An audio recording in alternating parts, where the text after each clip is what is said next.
I'm on a mission today. Today and today only.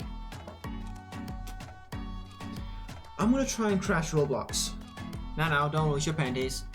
I'm only gonna try and crash the Roblox game engine. The one that you see in front of me is Roblox Studio. Within Roblox Studio, you see the game engine.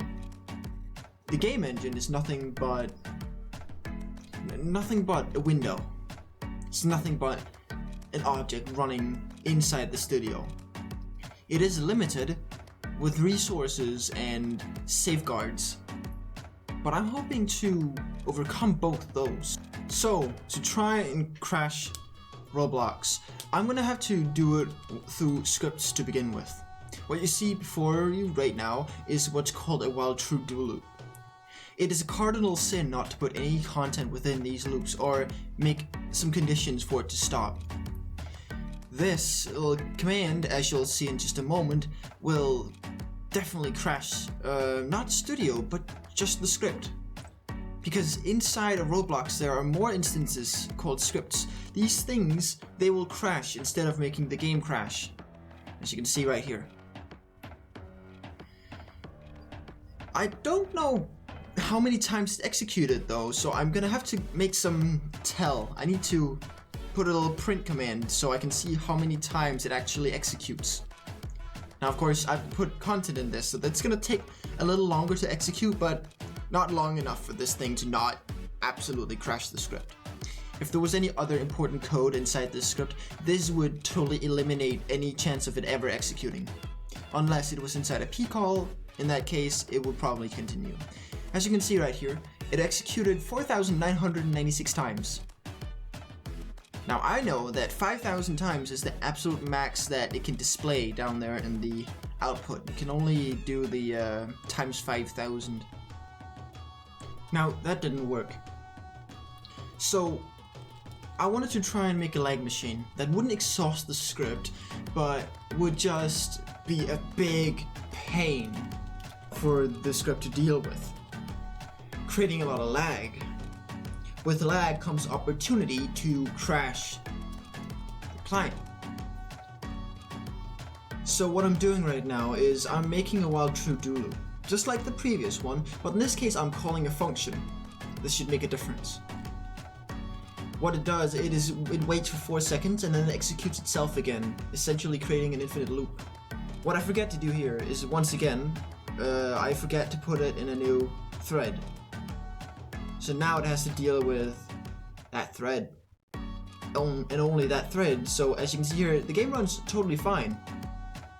No performance impact at all. I've got a ping of 33, which is very not normal for a local host, but 33 it is. Keep in mind, with the ping 33, the frames here has an average time of about 16.66 up in the top right corner up there. But I just now understood the problem here. Or did I? Now see, I was forgetting one thing. I was still forgetting that threading thing. And when I saw how slow it was running in the bottom down there, I realized, that's awfully close to 2 seconds between each. Fire. Oh. Yeah. I realized. So then I wrote this little thing. Now this little thing is supposed to put this function into a new thread every single time it is executed, meaning that it can it can execute extremely fast. Now you're gonna see that it's gonna fire pretty slowly at first, but then boom, it's going. And it's just gonna keep getting faster from here. Because every single time that while true do loop runs one revolution, it creates a new loop. And there's a lot of loops now. Currently, we've got an average frame time of 42 seconds. That's insane. It's way too much. If you were playing a game like this, you wouldn't be able to play it. Like your FPS right now would be about 7 to 10 FPS. Now, here's where I realized something. When you clear your output, for some reason the lag stops for a second. It just halts. Why it does that, I have no clue, but it was very interesting. And I just kept sitting here looking at it for a while, being amazed at how much lag I can create with so few lines of code. Remember this, any code you write can be lethal for your program. It can kill it. So I wanted to see my other stats, not only the frame time, but also the ping and the pull on the CPU and GPU. So I turned this on, and this is absolutely laughable. Like, a ping of 200 on the local host. I'm hosting this myself. Look at, like, the GPU sent, received, they're non-existent. On the other hand, the CPU is pulling a massive load, and the memory is absolutely full. So I had an idea. I'm just gonna let this run for a bit and see what happens without clearing the output, because the output is proven to just remove the lag.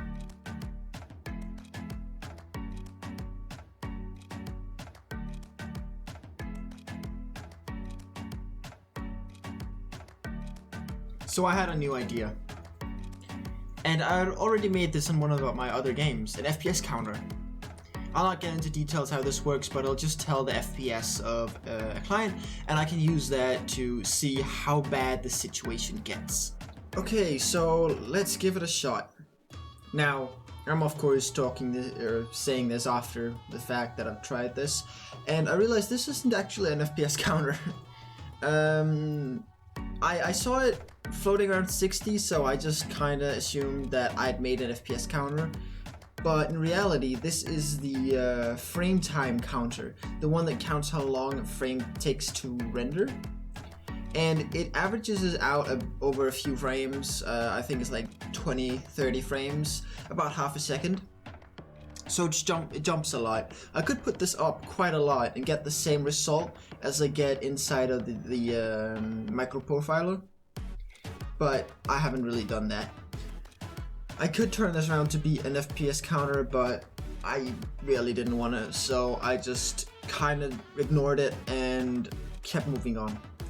Now this loop is obviously not making any big dents, or well, it is making a big dent, but it's not going to crash anything. So I'm gonna move on to the second mode of crashing in the next video. Yeah, I'm doing that. So in the next video, I'm gonna be trying to take the physics engine and screw it over so bad that the entire thing just crashes. I hope that you've enjoyed the video.